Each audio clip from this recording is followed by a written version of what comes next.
Hello అండి. Welcome to Siri kitchen. ఈరోజు మన కిచెన్‌లో మసాలా వంకాయ ఎలా ప్రిపేర్ చేయాలో చూపిస్తున్నాను. రైస్‌లోకి, రోటీ, చపాతీ, పుల్కా ఇలా అన్నింటిలోకి సూపర్ టేస్టీగా ఉండే మసాలా వంకాయ కర్రీ. చాలా సింపుల్‌గా ప్రిపేర్ చేసుకోవచ్చండి. టేస్ట్ కూడా చాలా చాలా బావుంటుంది. ఈ వంకాయ కర్రీ ప్రిపేర్ చేయడం కోసం ముందుగా పాన్‌లోకి 3 టేబుల్ స్పూన్ల పల్లీలు వేసి, వీటిని లో టు మీడియం ఫ్లేమ్‌లో దోరగా వేయించుకోవాలి.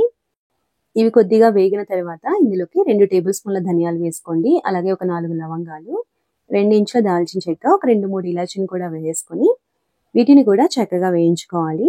ఇవి కూడా కొంచెం ఫ్రై అయిన తర్వాత ఇందులోకి ఒక పావు కప్పు ఎండు కొబ్బరి ముక్కలు, అలాగే 2 టేబుల్ స్పూన్ల నువ్వులు, కొద్దిగా అంటే ఒక 10, 15 దాకా జీడిపప్పు పలుకులు కూడా వేసుకొని వీటన్నిటిని చక్కగా వేయించుకోవాలి.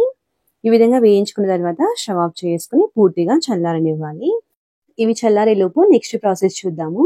ఈ వంకాయ కర్రీ ప్రిపేర్ చేయడం కోసం ఇక్కడ నేను 1/2 కేజీ వంకాయలు తీసుకున్నానండి. ఇప్పుడు ఒక్కొక్క వంకాయని ఈ విధంగా 4 భాగాలుగా కట్ చేసుకొని సాల్ట్ వాటర్‌లో వేసేసుకోవాలి. ఈ విధంగా ఉప్పు నీటిలో వేసుకోవడం వలన ఇవి కలర్ చేంజ్ అవ్వకుండా ఉంటాయి. అలాగే వంకాయల్ని కట్ చేసిన తర్వాత ఈ విధంగా ఒకసారి చెక్ చేసుకొని వాటర్‌లో వేసేసుకోవాలి. ఇదే విధంగా మిగతా వంకాయలన్నింటినీ కట్ చేసుకొని సాల్ట్ వాటర్‌లో వేసేసుకొని రెడీగా పక్కన పెట్టేసుకోండి. తర్వాత మిక్సర్ జార్‌లోకి మనం వేయించుకున్న మసాలా దినుసులన్నింటినీ వేసుకోవాలి. అలాగే కొంచెం అల్లం, కొద్దిగా వెల్లుల్లి కూడా వేసుకొని బాగా మెత్తగా గ్రైండ్ చేసుకోవాలి. ఇక్కడ చూపిస్తున్నాను చూడండి. ఈ విధంగా గ్రైండ్ చేసుకున్న తర్వాత ఇందులోకి 2 మీడియం సైజ్ టమాటాలని కట్ చేసుకొని వేసుకోండి. అలాగే ఒక 1/2 టీ స్పూన్ పసుపు, 2:30 టీ స్పూన్ల కారం వేసుకోండి. తర్వాత రుచికి సరిపడా సాల్ట్ వేసేసుకొని ఒక అర గ్లాస్ వాటర్ పోసి బాగా మెత్తగా గ్రైండ్ చేసుకోవాలి.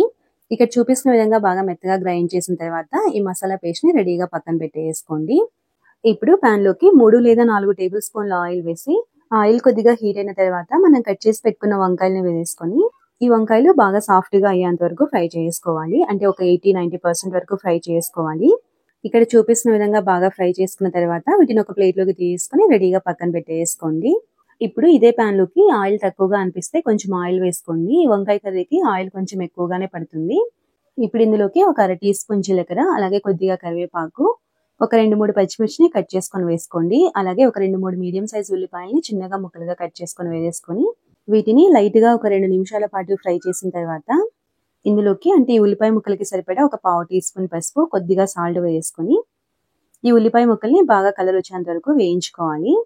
ఇక్కడ చూపిస్తున్నాను చూడండి. ఈ విధంగా బాగా ఫ్రై చేసిన తర్వాత ఇందులోకి మనం ముందే గ్రైండ్ చేసి పెట్టుకున్న మసాలా పేస్ట్‌ని వేసుకోండి. మసాలా మొత్తం వేసిన తర్వాత ఫ్లేమ్‌ని లో ఫ్లేమ్‌కి అడ్జస్ట్ చేసుకొని ఒక 2, 3 నిమిషాల పాటు ఫ్రై చేసుకున్న తర్వాత ఇందులోకి గ్రేవీకి సరిపడా వాటర్ పోసుకోండి. ఇక్కడ నేను ఒక 1/2 కప్ వరకు వాటర్ పోస్తున్నాను. వాటర్ పోసిన తర్వాత జస్ట్ ఒకసారి కలిపేసేసుకొని మూత పెట్టి మధ్య మధ్యలో కలుపుకుంటూ ఆయిల్ పైకి తేలేంత వరకు ఫ్రై చేసుకోవాలి. అంటే మసాలా మొత్తం బాగా ఫ్రై అవ్వాలన్నమాట. ఇక్కడ చూపిస్తున్న విధంగా ఆయిల్ పైకి తేలిన తర్వాత ఒకసారి కలిపేసుకొని ఇందులోకి మనం ముందే ఫ్రై చేసి పెట్టుకున్న వంకాయలను వేసుకోవాలి.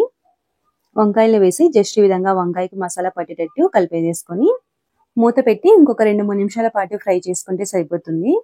ఈ విధంగా ఆయిల్ పైకి తేలిన తర్వాత ఇందులోకి బాగా సన్నగా తరిగిన కొత్తిమీరను వేసుకొని జస్ట్ ఒకసారి కలిపేసుకొని మూత పెట్టి ఇంకొక నిమిషం పాటు ఫ్రై చేసుకున్న తర్వాత స్టవ్ ఆఫ్ చేసుకుంటే సూపర్ టేస్టీగా ఉండే మసాలా వంకాయ రెడీ అయిపోతుంది. ఈ కర్రీ రైస్‌లోకే కాకుండా బగారా రైస్, బిర్యానీ, చపాతీ, రోటీ ఇలా అన్నింటిలోకి చాలా చాలా టేస్టీగా ఉంటుంది. సో మీరు కూడా ఈ రెసిపీని తప్పకుండా ట్రై చేసి రెసిపీ నచ్చినట్లయితే లైక్ చేసి ఇలాంటి మరిన్ని టేస్టీ రెసిపీస్ కోసం మన ఛానల్‌ని సబ్స్క్రైబ్ చేసుకొని పక్కనే ఉన్న బెల్ ఐకాన్‌ని క్లిక్ చేయండి. Thank you for watching.